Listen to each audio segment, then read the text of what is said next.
gare juku. Dari wana tiwe rizere.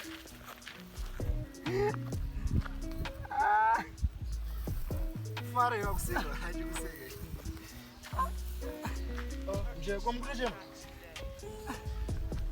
Kuchi wena se. Tayini shito bajele bego. Bajele. Tafulai. Kwanzi. Numbo shidele zama mungu chema zina kui. Wena se. Ora.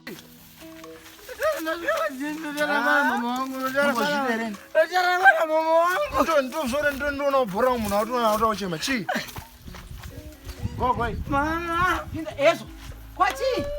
Nangu nongo mwana wenyewe bani. Tumbo soda. Kwa wacha sekede. Wacha sei. Gara. Kwa wacha seiko. Wacha sei. Ndibe mapenzi.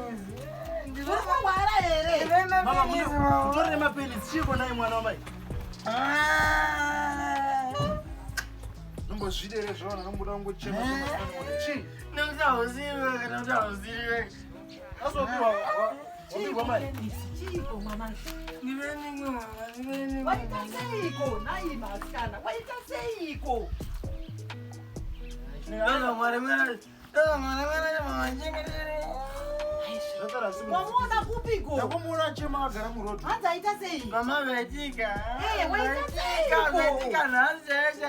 Vetika nare ndandira hapo mama. Asi mama mtuma kuchirungu. Ndamutuma kutauni. Anenge arowa chisikiri chako. Kwa waita sei. Mama. Ndabo mari kune shuga mama. Ya bandilamba. Wapa mari kunani? Akure shuga mama ya bandilamba. Kwa kwa dorazi mama. Mama mzimwana ngarowe. Mama tibaki kwenda kunochara naye.